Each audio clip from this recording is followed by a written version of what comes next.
Dad Pod? Just a video thing as well. Doesn't have a name. Podcast? Midlife crisis. Paddy Daddy. Midlife crisis. Dadcast? That's not bad, actually, yeah. Yeah, not bad. That's not bad, actually. That's about the level of commitment. Get off your phones, you two. Jesus Christ. It's like my children. Seeing what's going on. Well, that's actually them to me. Get off your phone, Daddy. You know, These are precious moments in my life that you're not going to get back, Daddy. Get off your phone. Do you really need to find out what's going on with X, Y, Z? I do, yeah, it's for work. It's such bollocks, isn't it? For work. Gotta do it. Yeah, for work. Hello. What's your go-to checkout thing on your phone? You know the thing that you go to which is essentially the To zone sort of out. equivalent of staring at the wall stuff. Is it like Twitter or Candy Crush is my one? Candy Crush. Yeah. Oh, you addicted to Candy Crush? Yeah. I had to delete it. Yeah. I spent money on considering it one deleting Christmas to like get through to the next round one time. I was like, oh, this is. Did you really? Jesus. I did it in week one and then I realised, all you need to do to get more lives is go into your, this is what I do obviously fairly repeatedly, go into your settings in your phone, turn off the automatic to manual, go forward a day, go back into Candy Crush, it thinks it's the following day, and you've got 5 free lives. Date. Yeah. You change the date on your phone. You go through that gymnastics to change the date. Yeah, You're literally playing it now. No, I'm opening it to see what level I'm going to out myself here as a serial. I've never played Candy Crush. It's in my life. It's pretty addictive. It has that, the joy of crushing bubble wrap. Okay. But like multiple bubble wraps together, you're like the king of 3,775 is the level I'm on. 3775. What do you want? I deleted it 4 years ago after there was a Christmas where I was even by my standards unusually absent, uncommunicative with the people around me, and I was like, what the hell, what's going on with you? I'm sorry, I'm addicted to Candy Crush. And the other thing is it creates so I find when I'm doing I also hate people, but that was a secret. That when I'm doing it, particularly your family. No, I love my family. I just, I don't want to talk to people. I don't want to be asked any questions. I'm a fairly stereotypical male human being.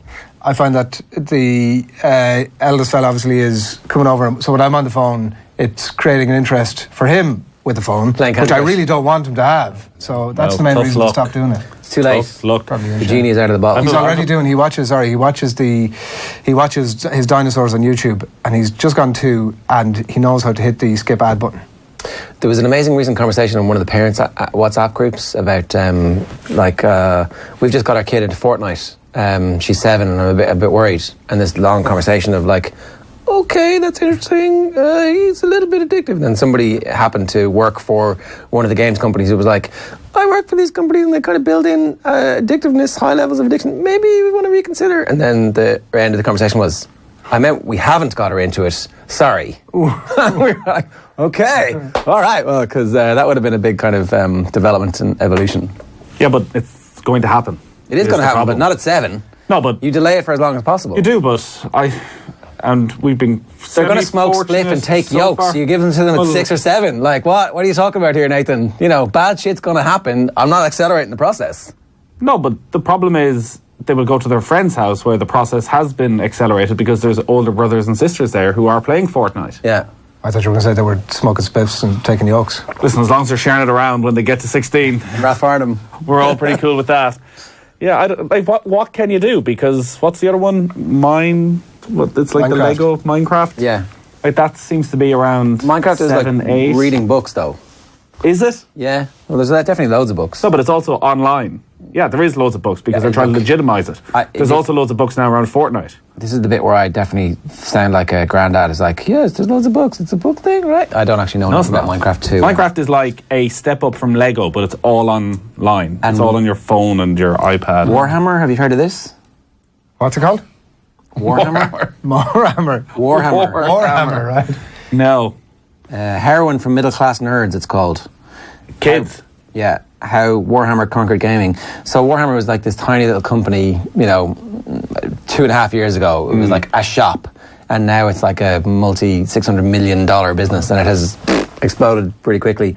It has like little things that you buy, and then it also has an online element. Figurines, exactly. It's all ahead of us. Oh, Pokemon is as bad as anything. My God, it is ruining my life. It's also, it doesn't, I don't know. I mean, I never played Pokemon Go, so before everybody... No, it's not Pokemon Go. It's I know, but collecting the cards. At least with Pokemon Go, people were dying. You know, they were literally dying. Walking out in front of cars. Yeah. Can I just point something out that most weeks when we sit here and we get to talking about, like whether it's football or Pokemon or whatever it is, Nathan always at some point in the conversation goes, "Oh my God, my kids are addicted to those stickers." It's like, how many, like, every little sort of... Your kids are... What I'm saying is that your kids are mad into stickers as opposed to... Pokemon. It seems to me... Oh, no, they're all... To you, that your kids are mad into stickers rather than... But Pokemon aren't stickers.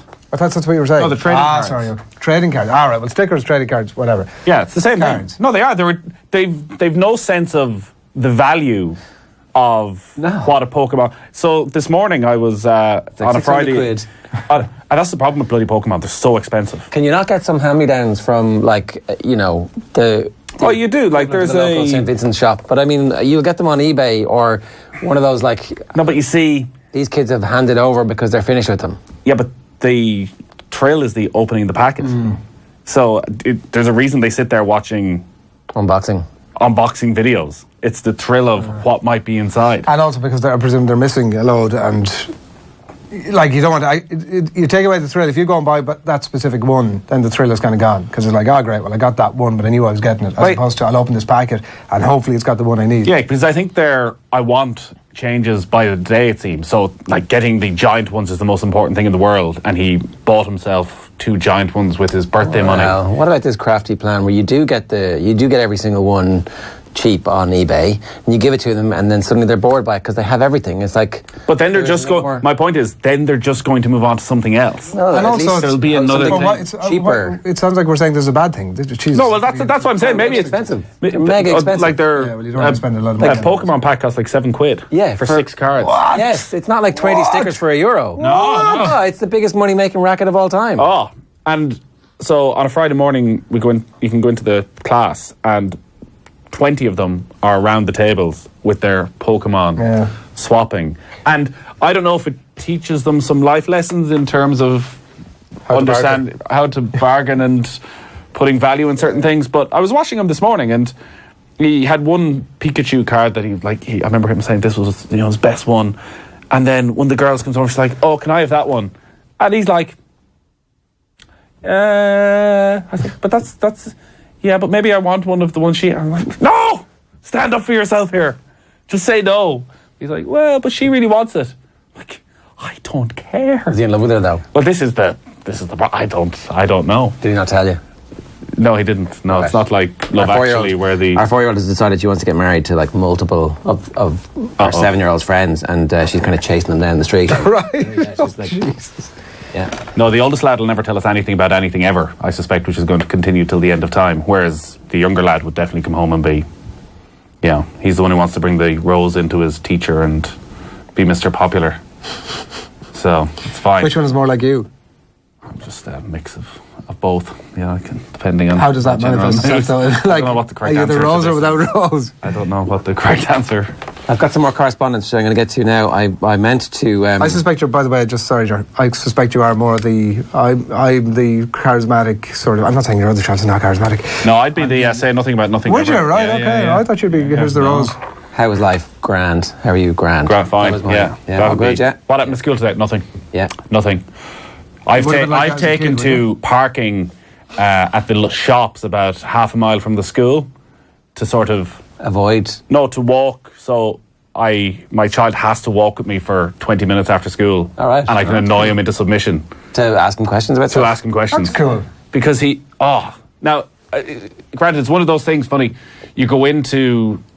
Was it junior infants? They had a meeting about 3 months in, where teachers sitting down explaining what they're doing and the sort of way things go, and one of the parents goes, "Is it unusual that my child won't tell me anything about what happens in school?" And every parent was like, "Oh, thank God, it's not just me." No, it's the same. Every day. What happened? Nothing. What did you learn? I can't remember. It literally happened 10 minutes ago. Does he not say to you, why are you parking away from school? Why did you park? He is like, "Why do I have to walk down here? Oh, it's so far."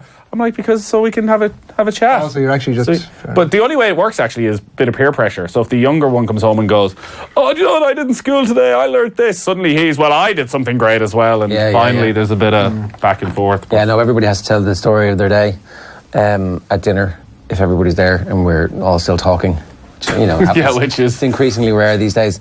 My 2-year-old has learned none of your business.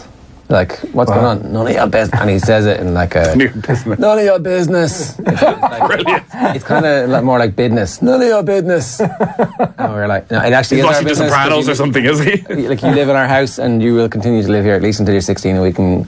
you can get a divorce. But everything is none of your business if he's crying or if he's done something, or... Especially, like, he's taken to hiding when he's having a shit now.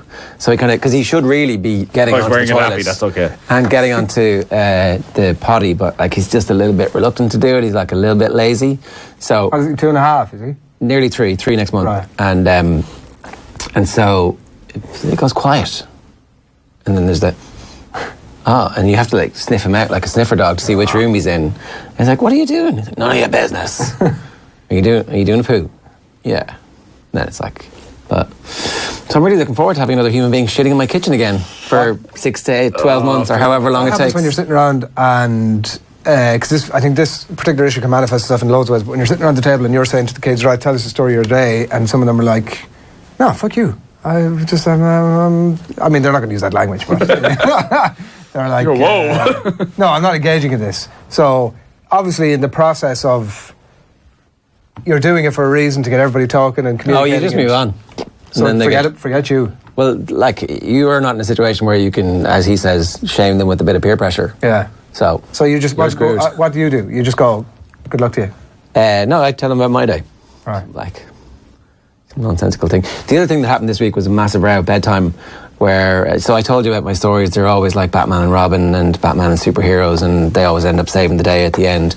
And so our middle child says to our eldest child, if you don't put me in your stories, you don't love me. She's 4. And it's like, oh my God. I mean, it's not actually true, but I can see how she would think it. I can definitely see she's got a little bit of a point. Can we just put her in your story tonight? Yeah, okay, but she's not saving the day. I'm like, all right, okay, shit. That's a fair compromise? Absolutely not a fair compromise. Right. We had the biggest hysterics because she wanted to save the day, so she's literally crying, I want to save the day. And this is at like 8:30, and bedtime started at 7:15. So it just stretches and stretches and stretches. But I didn't realise that not being allowed to save the day in somebody else's fictional narrative was going to be the thing that was the bomb that caused that evening to erupt. Wow.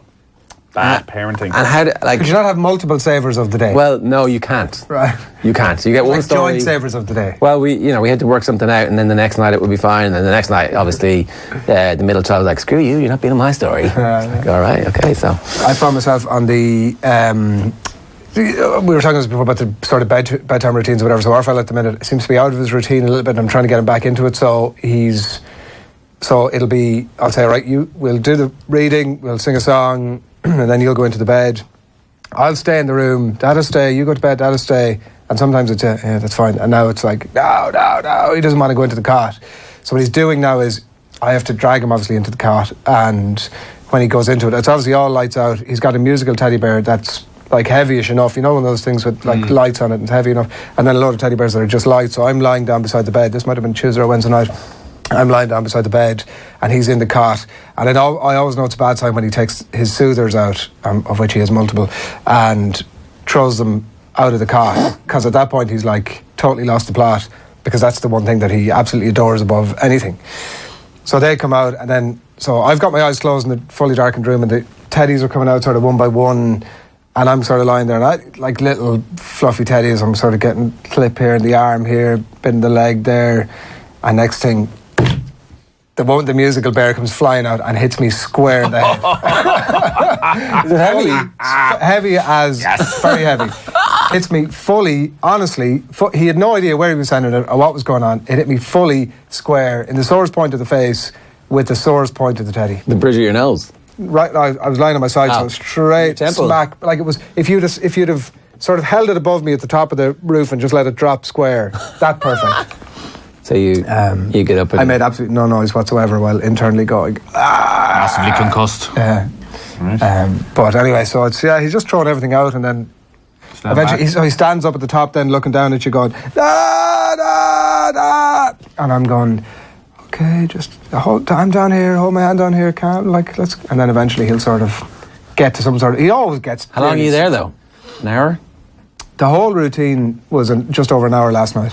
It's terrible, isn't it? Yeah. I went downstairs and I was like, it's 9:20. Yeah, my night is wasted. Somebody said that bit of what do you miss most? It was that bit between getting home and dinner, which just disappeared. Just doesn't exist anymore. It's just this whirlwind of homework is taking upwards of an hour at this stage. Right. This is, Good thing, I'm presuming. No, it should be half an hour max. Oh, okay. But I mean, I'm just in terms of occupying their time. No, because you've got to. Because it's not an enjoyable half an hour. It's come on, come on, okay, just do it, get it done. Put sure in a sentence. Are you sure you want to do that?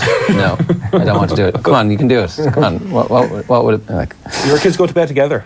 Yeah, that's yeah. Yeah, because so the two lads, there's only 15 months between them, so they go to bed at the same time. But my wife was saying that she actually, one of the evenings this week, the youngest lad must have been being punished, and she was like, I've enough. You're going to bed now at 7 o'clock, and your brother can stay downstairs for another hour or whatever. Can that work? Well, the younger lad wasn't too happy, obviously, about this, but the older lad was absolutely delighted, and suddenly it was, yes, this is what it's all about. Good idea. Why would I? No, but then you're He's into... up late. He's up a bit later, but also... Two bed routines. So even though you're kind of denying...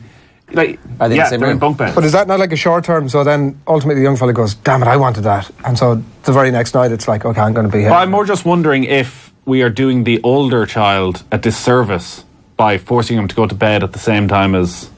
should part of him being older that he is allowed experience staying up a little bit later? Yeah. So very occasionally we would do a movie night where the eldest gets to stay up and watch half a film, and then again 2 nights in a row. But after that, they're knackered for 3 weeks because 9 o'clock. But then I don't know. They're still wandering around at 9 o'clock these days. Ideally, they'd be in bed asleep at 6:30. Do we all get too wound up about? That's the one thing I'm definitely sort of thinking about is the minutiae of the routine at the minute, and the little bits that might be not going exactly according to plan, and being very invested in. Don't sweat the small stuff, Roy Keane. Exactly. This is going to impact on this guy's outlook and his mind and his life for the rest of his life. Whereas actually, in actual fact, he doesn't really. I mean, I'm not talking about you need to have routine and you need to have the big stuff, but the minutiae. Yeah, obviously we all get completely sucked into the minutiae, and that's the bit that causes the most frustrations as a parent. It's like you find yourself shouting at nonsense. Nonsense. It's hard to remember that when you're in the middle of it. Yeah, well, and the worst part is that sometimes you do and you continue. It's like, I've gone this far, I can't. What are you doing? Can't roll back at this stage. Stop being an asshole. They're going to remember this part, not all the good stuff. Do you know the way you can't ignore calls anymore from your wife in a way that you used to? I need to reply to her here and see if everything's okay. You know the way it's like... But if you get two calls in quick succession, it's... Yeah. What always worries me is if I'm on air, say on a Saturday afternoon if I'm presenting the show, and my wife starts ringing, I'm going... She knows I'm on air. But then I would get a text going, oh, sorry, I forgot you were on air. Ah, yeah, okay. For God's sake. Yeah. We were in England last weekend at Anfield for the game, and I thankfully, my lads got a phone call and said, you were working. I got a phone call on Saturday morning, and from my parents, I was like, oh, Jesus Christ, what's going on? And they were like, just wanted to see what you're doing in Liverpool. That was it. All right. You never ring me. You literally never ring me. So obviously I assume automatically something's wrong. I definitely having kids changed my relationship with my parents. I was apologetic for being such an asshole at various stages of my life, like not being in contact, not caring about not being in contact, and not fully understanding the absolute pain and terror that women go through in childbirth. Like after our first child was born, I was like, Mom, I'm really sorry for putting you through that. And I genuinely mean it. I had no idea it was so horrific. One of the nicest things of becoming a parent is how it changes your relationship with your own parents, I've found. Like the questioning or the dynamic or the understanding, maybe is the point that you're making, that Jesus Christ, this was tough, I didn't really realise this. Yeah. And the responsibility that's there, and you've done an okay job complimenting your one's self too much. I really enjoyed that sort of process of what did you do when this happened, or those sort of things. Really nice. Some correspondence this week. You can get us on the hashtag Dadcast or dadcast@offtheball.com. So last week we read the email about please eat the veg, don't kick the dog. Does your coat belong on the floor? I snapped and turned the tables. Dad, can you turn on the light on a page and made it there 70 times? I got a very negative reaction from we said that this would be a safe space, non-judgmental. Adrian obviously broke the Dadcast code and judged away from Judgetown. He was Chief Justice of Judgetown last week. The guy who made his daughter say the... Anyway, there's further correspondence. So, judge-free. Okay. A safe space. For now, is that what you're saying? A safe space. Or generally? A safe space, generally. For now. A safe space. Come on. Hi, Ger. You know the way you forget whether or not to read out people's names? May I suggest you repeat, I must not read out 70 times? I must not read out. I must not read out. I must not read out. Must admit, it's worrying when my child-rearing methods are considered harsh by a man who punts people in the face for a living. It's like being called a bit moody by Ronnie O'Sullivan. We had Andy Lee in last week, if you missed that podcast, worth digging out. In my defence, the 70 times thing lasted about 90 seconds and has actually worked. That said, I'll take the feedback on board and return the taser that I bought online. Keep up the good work. Regards, for fuck's sake, don't say... Thanks very much, Mr. H. People just need to scroll back to last week's podcast. Okay. Fair enough. No, that's fair enough. I mean, that's fair enough. Yeah. Judge not. What he's saying is he's heard my feedback and he's... Judge not lest ye be judged, I believe, is what that Christ would say. Well, what kind of podcast would Jesus Christ have? Would it be InfoWars? That would he be... If he was hosting something today, or would it be like, football? A niche community was what will be at that time. It would be a very niche audience. A football podcast. It wouldn't be going for scale at that stage. Back in the day. What stage? Like if the podcast existed in when he was doing his thing, 0 AD, it would have been very niche. Probably would have been a subscriber pod. That's it. Ross Devlin. Ooh. Sorry. Okay, that's fine. That's fine. Or Devlin. That's fine. That's Ross D. That's fine. That's fine. Lads. You need to get one. You know the way that get a little pen out and. All right. Podcast is superb. Congratulations on it, first of all. I always look forward to it. My wife loves it too, which seems to be a regular comment from listeners. Yeah, we've got over 20% of our listeners are women. So that's not just including the ones who listen. That's absolutely not including the wives who listen with their husbands or their partners who listen, the mas who listen with their dads. Anyway, I wondered what you all thought about teeth brushing for children as opposed to in a personal capacity. Good question. Our 2-year-old is an absolute divil. Brushing his teeth is a daily ordeal for him and us. Any tips? At this stage, he is likely traumatised for life, given the horror show every night at 7, but maybe it's salvageable. Also, at what age do we bring him to the dentist first? I'm guessing the chances of him opening his mouth for a stranger to poke around is about as likely as him suddenly speaking Chinese. But anyway, cheers, lads. Yeah, my fella's likely to start speaking Chinese pretty soon. Again, is that a typical don't sweat the small stuff? It feels suddenly brushing your teeth turns into a war. The only thing about that is that there is a consequence and a physical and... No, there's not. There's no way. Listen, I'm no dentist. But don't worry about it. Just throw it in the water that's poisoning them slowly anyway. Who cares? What is the brushing of teeth at... They never landed on the moon. 2, 3, more not just about getting them into the routine of brushing their teeth and realising that it's an important thing for them to do in the morning and the evening, rather than the actual effect of... Although their teeth get full of crap really quickly. They've... No, but you want to clear whatever... Teeth. Like they've... It's not like they have false teeth. They have proportionate sized teeth that I would... Again, I'll echo your sentiment. I'm no dentist. But, I assume require care. I.e. brushing. Yeah, but I think if they're not eating sugary stuff morning, noon and night, their teeth are probably going to be fine. We had this with our kids, the same thing. And even still I'd be this morning, brush your teeth. Oh, I don't like that toothpaste. I'll just... And a half sort of brush. But he's 7 and he hasn't lost any teeth. She's got minty toothpaste. I like minty stuff. Why can't I have minty toothpaste? Because it's for 7-year-olds, not 4-year-olds. It's part of his bedtime routine. So goes in, puts the soothers on the one of the steps, although missed it during the week and flung it down the stairs. Goes in, likes to get the toothbrush out. But, I mean, he's not really... what he does is he likes to get water on it and go... Yeah. Not really, unless I get in there and he allows me to sort of have a bit of a brush, there's really nothing much going on. Yeah, but he's still in the routine of... So I think maybe the routine, yeah. 2 things. We found at various stages that brushing at single teddy, whatever the favourite teddy was, that worked. And then also getting a electronic toothbrush that they liked. And they could electronic toothbrush is look at this. It's like whatever... Our fella won't go near that. Whatever your favourite thing is, if it's like... why is the toothbrush attacking me? Yeah. We have one with a little light on it. He loves the light. And then you press it again for the buzzer. At that stage, he's like, ah! Yeah. But we all use... Hand dryers were a thing in our house for a while. Even the, still. the fear in like toilets and bathrooms, you'd like literally be wrestling out to the hand dryer to get the hand dryer. You're like, you can just have wet hands. I mean, they will chap outside and it will be freezing. And you know, how often should you brush your 2-year-old's teeth? Brush your child's teeth. This is Google.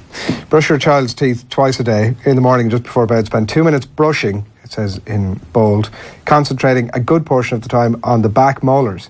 It's an area where cavities often develop. So, I mean, that would suggest the age too. Yeah, persist. Everything's fine, by the way. In terms of age of the dentist, I don't know. Everything's fine. 6. I know you're worried. Oh, yeah. All good. Just wondering if you wanted to take on to the playground later, but we'll just take him now. Thumbs up. Say we're just recording the Dad Pod. How's that snoring going? Oh, Jesus Christ. I don't know what you're talking about. I'm actually... every so often I say, oh, that came up again today, and she goes, that makes her even more annoyed. Did she stop listening? She has never listened. All right, because you mentioned the snoring, or just... I think that has tempted her to listen at some point because she wants to actually hear the evidence of what it was that was specifically said. But it was also old now, and obviously, like I've said before, it wasn't never really a thing. So Okay. I thought I over-exaggerated. I did the opposite. I went home and claimed that I'd overshared something specific, and was like, "You said what?" And I hadn't, and I just went to see what the response was, and the response was like, initially not great, and then it got grand over a period of time until it came up again, and it was like, yeah, I was talking to one of my mates about that. She was like, yeah, okay, yeah, I know it would be bad if your friends or other people were knowing those details about your life, but what about your students? I was like, oh, that's a good point. Hadn't thought of that. Wow. My wife's a teacher, so. Right. So yeah, I was testing the water to see fair. what's the level of sharing that's allowed on the podcast. I was thinking, should we delete the podcasts after 2 years? Oh, good call. Yeah. So that our children, as they get to...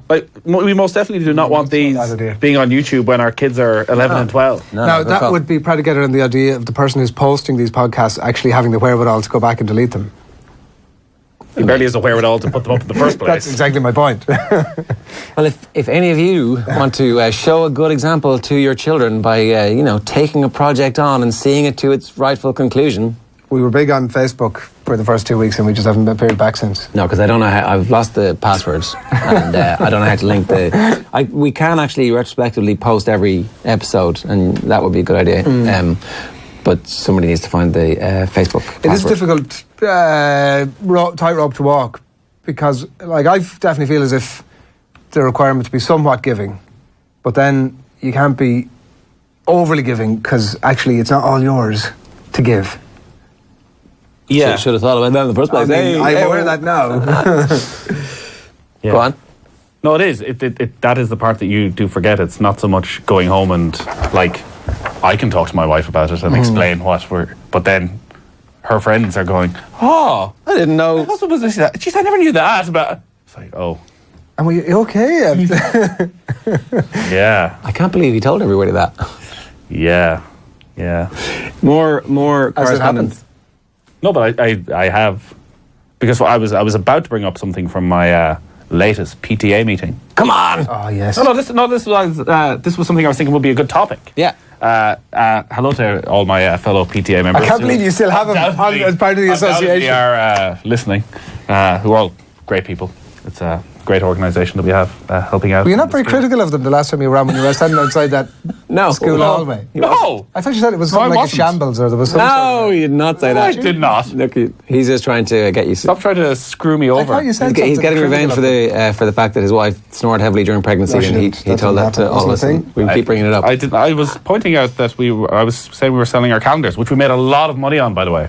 Did you? How much? That's a lot Substantial. of money. Can't reveal the exact figures because I don't know if you have to pay tax on these things or whatever. But anyways, enough about that. We were talking about mobile phone policy in schools. Yeah.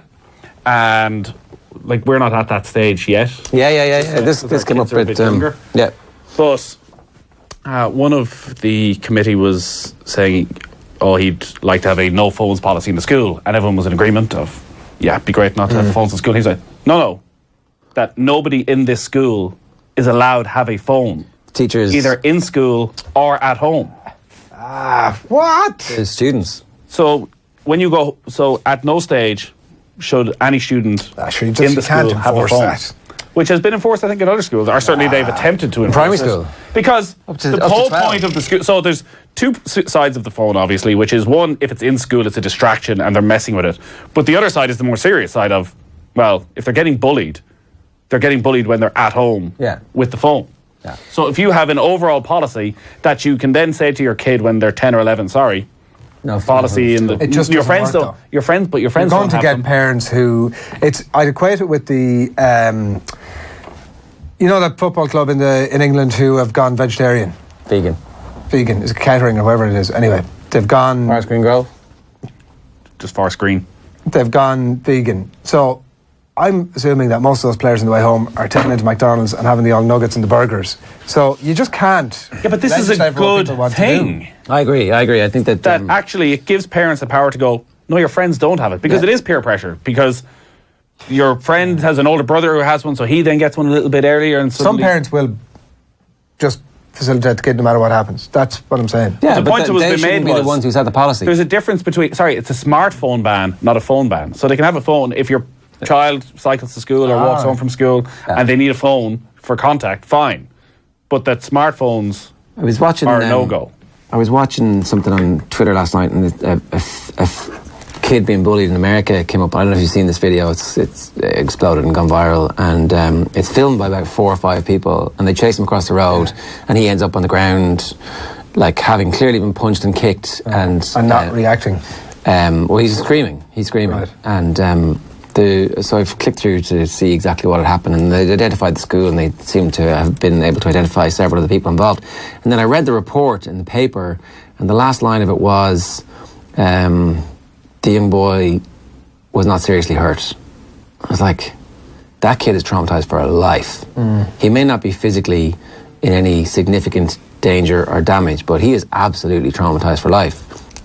And he was 11, 12, but he'd been chased by a mob of scumbags who are like his classmates.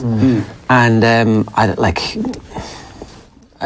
it's definitely something that exists in all societies, and I haven't a clue what you do when your kids are involved on either side of that, or and it's definitely a conversation that you need to start having in your head, so that when it happens one way or the other, you know what to do. Like, if that was my kid being chased like that, the natural inclination is to call around to the houses of those parents and go, I'm going to do that to you.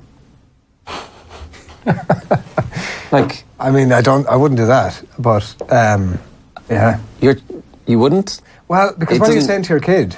You're saying to your kid, I've got your back here. Because it's actually, as a kid, it's quite easy to end up on either side of that thing, right? Yeah. So, actually, I mean, I have a degree of sympathy for the kid who ends up, for the kid or kids who end up doing the bullying, because they obviously Were you a bully? need to be put on. Was I a bully? Yeah. No. So why do you have sympathy with those guys? Because they obviously have their own thing going on, and they need to be put on the right track. It's not like you don't go in and go... But a mob doesn't have something good going on. It just forms. There's something very bad going on, and that's exactly my point, that actually somebody needs to go into that group or those individuals and say, look, this is not cool. You need to stop doing this. And why are you doing it? There's a whole issue at play there that I think going in, either bullying those kids or having any equal reaction to anybody along that chain. I don't know. I've never really been on either side of it. I definitely, when I was in school, would have seen some of this going on and have had no sort of capacity one way or the other to impact on it. And just, as a kid, it's too much for you. You don't understand what's going on. It's a complex situation that you have no capacity yet at that point to be able to do much about one way or the other, really. I don't know. So personally, right? But I suppose equipping... So if somebody was to step in... If somebody would have stepped in for the kids who were doing the bullying and said, listen, this is... what you're doing here is not good. Do you realise the impact and what's going on with you that you're doing this stuff?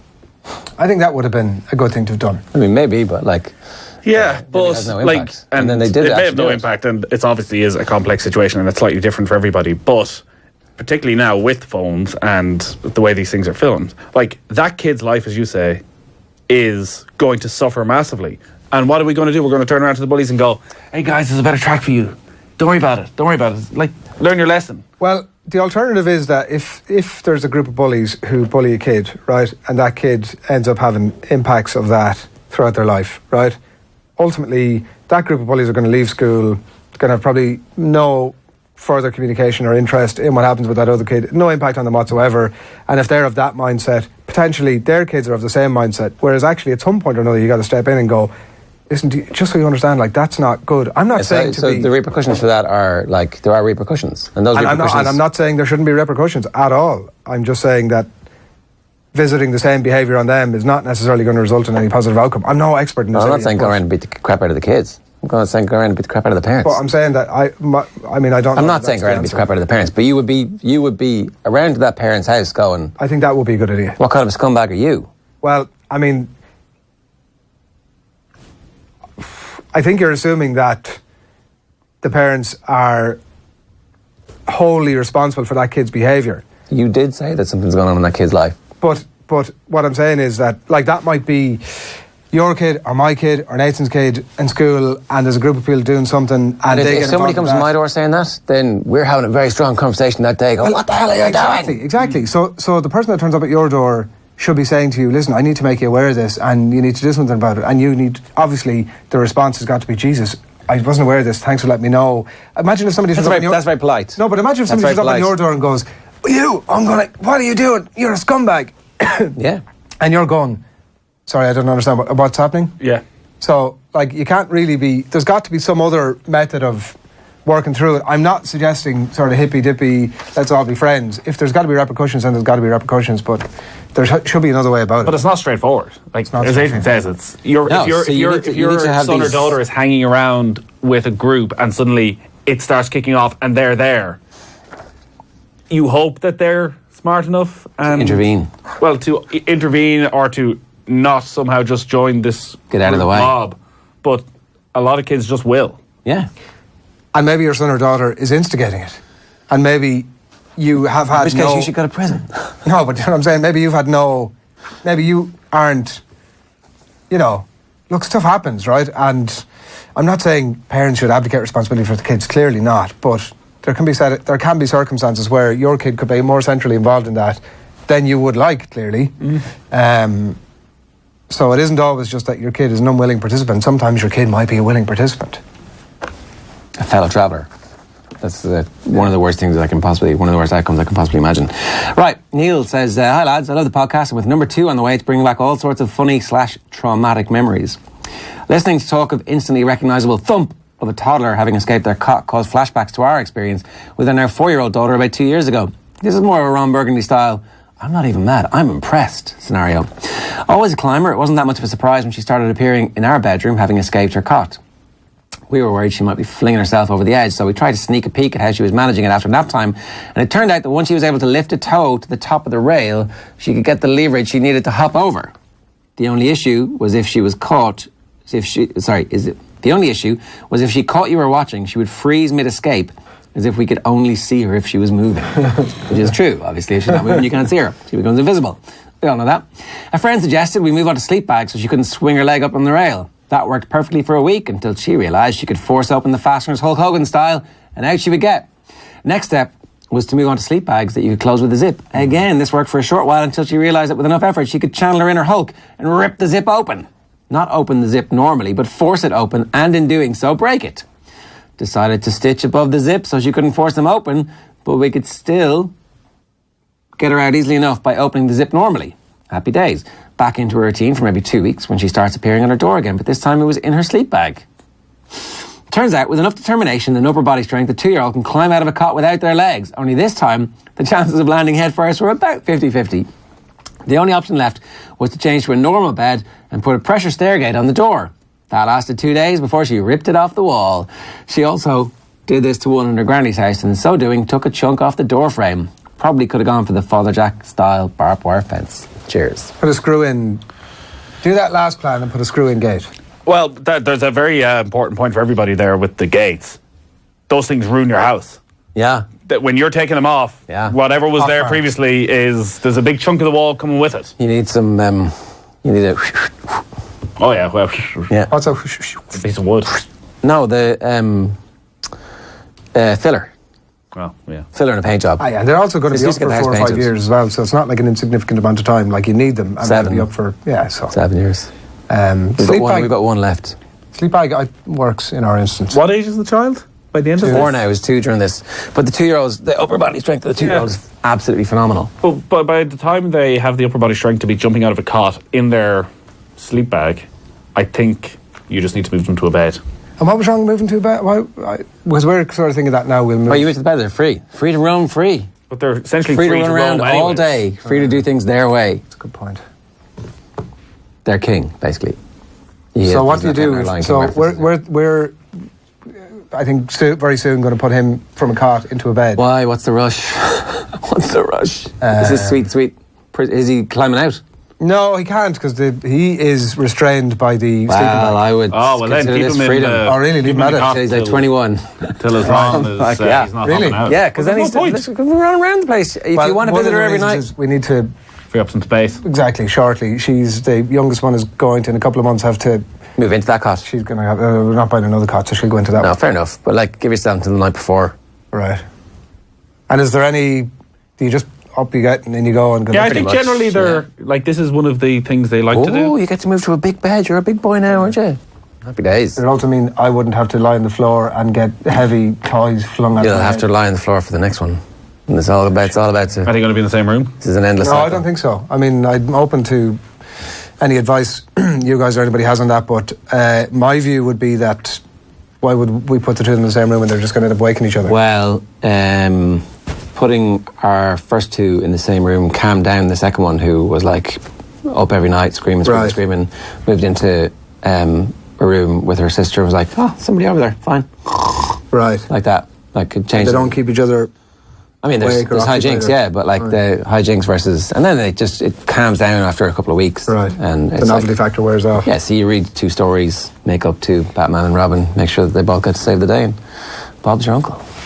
Yeah, when they're probably very young, maybe have them in separate rooms. I suppose boy and girl slightly different. Ours were 2 boys, and they were kind of keen once they got old enough to be in the same room. Right. But I suppose if the baby is going to be keeping the older lad awake, She's only 3 months now, and also, Yeah. yeah, I mean, he could be over doing your stories the other week, sort of pulling the head off her, and Yeah. You want to wait a while till that, but eventually you can. from a get health your and safety spare room point of back. view, I might hold off for until she's robust enough to be able to withstand a punch in the head. Or punch back. Yeah. Yeah. Right. Anything else? Any other? The PTA, the phone thing. Or what was decided?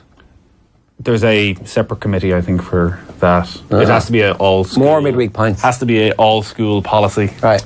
I'm very much in favour of the complete ban. Yeah, I agree. And yeah, some parents are going to do their own thing, but I think in general, if it means that there's less peer pressure to get a phone, The peer pressure not to be the parent who's breaking it should also be fairly serious. I think it has to be given that there should Well, be they no will, though. phones They in the will. school. Two things.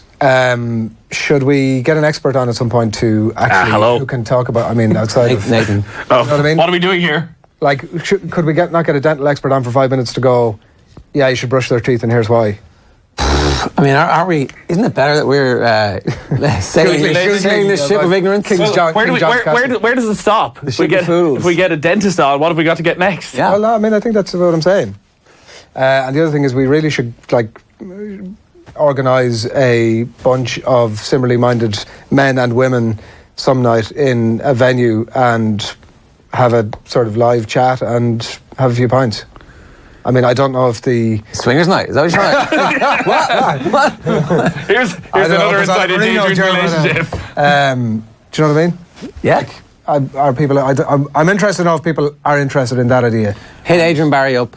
No, if just Who's hit Your the Daddy? pod up. Hit you the know. pod up. And Well, I know. think people you are see- interested. We're not talking about like a 4,000-seater venue here, but like a small number of people who might be interested in getting together on a Wednesday or a Thursday night or something like that and having a conversation with like-minded people. How do you get babysitters? How do we organise that? Well, you'd only be only one parent, obviously, in any given family, unless you want to get a babysitter in and both come along, which would be happy with that too. But otherwise, one parent policy.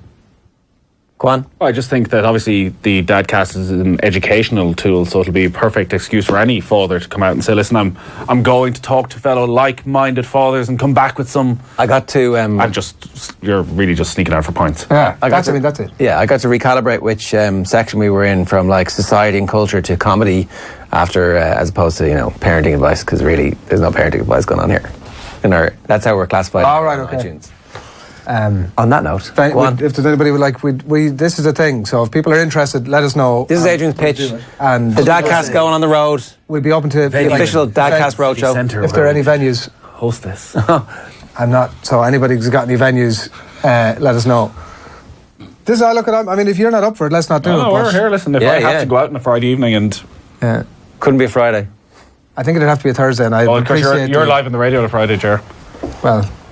Thursdays could be coming. I think a Thursday night should be the night, but I mean, if you Adrian can have a word with somebody there and get you off on a Thursday night. Great. Right, that's the end of the Dadcast this week. Thanks very much. 18 episodes. Wow. We'll be back for 19, we think.